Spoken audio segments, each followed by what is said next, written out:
اعوذ باللہ من الشیطان الرجیم بسم اللہ الرحمن الرحیم السلام علیکم رحمۃ اللہ وبرکاتہ۔ آج ہم سورہ بقرہ کا ترجمہ تفسیر اور خلاصہ بیان کریں گے، جیسے کہ کل بھی ہم نے 2 صورتوں کا ترجمہ تفسیر اور خلاصہ بیان کرا تھا، جس میں ارشاد ربانی ہو رہا تھا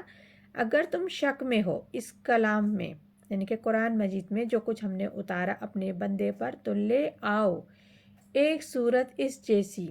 اور بلا لو اپنے حمایتیوں کو اللہ کے سوا اگر تم سچے ہو۔ تو اسی سلسلے میں مزید اللہ تعالیٰ ارشاد فرما رہے ہیں فَإِن لَمْ تَفْعَلُوا وَلَن تَفْعَلُوا فَاتَّقُوا النَّارَ الَّتِي وَقُودُهَا النَّاسُ وَالْحِجَارَةُ وَأُعِدَّتْ لِلْكَافِرِينَ۔ ہرگز ایسا نہ کر سکو گے اور ہرگز نہ کر سکو گے ایسا، تو پھر بچو اس آگ سے جس کا ایندھن آدمی اور پتھر ہیں، تیار کی ہوئی ہے کافروں کے واسطے۔ یعنی کہ اس آیت میں اللہ تعالیٰ انہیں بتا رہے ہیں، جیسے کہ پہلے بتایا کہ اگر تم سچے ہو تو لے آؤ قرآن جیسی کوئی بھی آیت، چھوٹی سے چھوٹی آیت بھی جو قرآن میں موجود ہے اس جیسی کوئی بنا کے لے آؤ، لیکن تم نہیں کر سکتے، تم ہرگز نہیں کر سکتے، بلکہ تم کر ہی نہیں پاؤ گے۔ یہ چیلنج کون دے سکتا ہے؟ اللہ کے سوا، صرف اللہ کے سوا کوئی یہ چیلنج نہیں دے سکتا،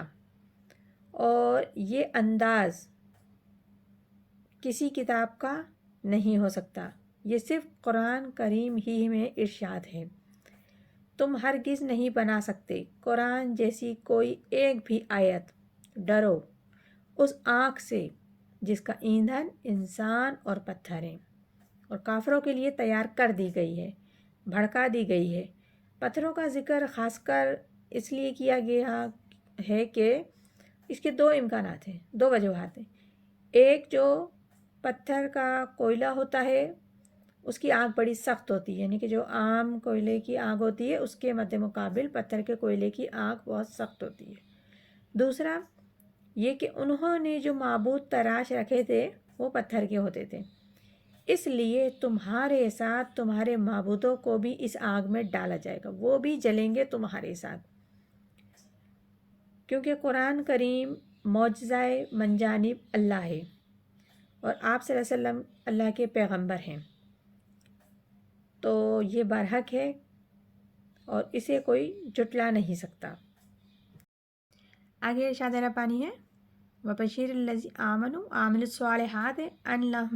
لَهُمْ جَنَّاتٍ تَجْرِي مِن تَحْتِهَا الْأَنْهَارُ كُلَّمَا رُزِقُوا مِنْهَا مِن ثَمَرَاتٍ رِزْقًا قَالُوا هَٰذَا الَّذِي رُزِقْنَا مِن قَبْلُ وَآتُوا بِهِ مُتَشَابِهًا وَلَهُمْ فِيهَا أَزْوَاجٌ مُطَهَّرَةٌ ہم فیہا خالدون۔ خوشخبری دیو ان لوگوں کو جو ایمان لائے، اچھے کام کیے، ان کے واسطے باغ ہیں، بہتی ہیں جن کے نیچے نہریں، جب کبھی دکھائی جائیں گی، کھائے جائیں گے وہاں کا کوئی پھل، تو کہیں گے یہ تو وہی ہے جو دیے گئے تھے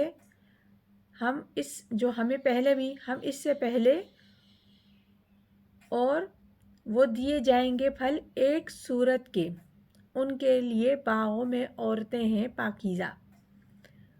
اور وہ ہمیشہ ہمیشہ اس میں رہنے والے ہوں گے۔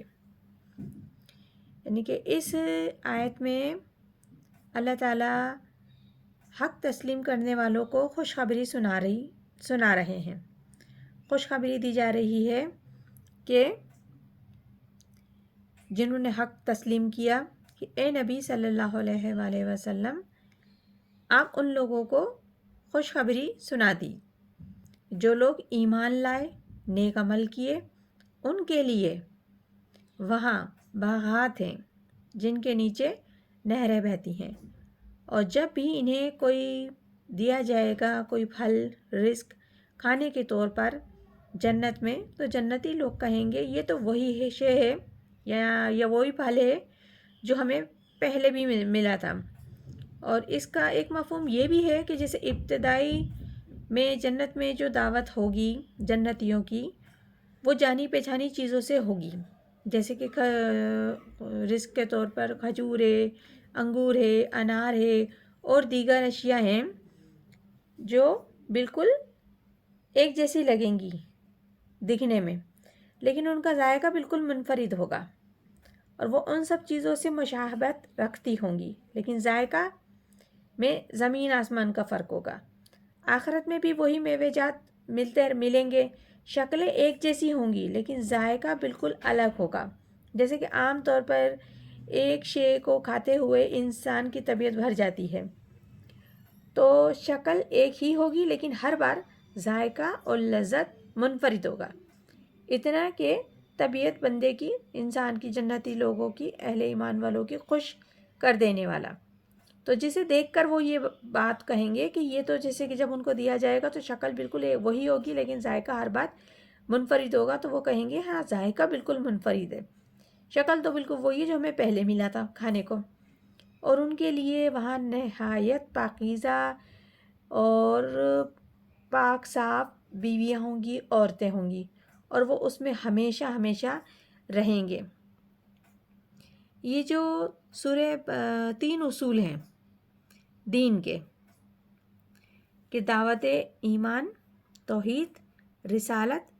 ایمان بالآخرہ، ایمان بالرسول، سورہ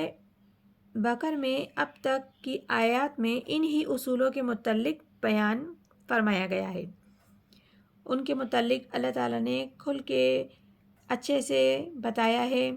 کہ کس قسم کے کیسے لوگ ہوتے ہیں۔ آگے انشاءاللہ ہم سورہ بقرہ آگے پڑھیں گے، جس میں مزید چیزیں اللہ تعالیٰ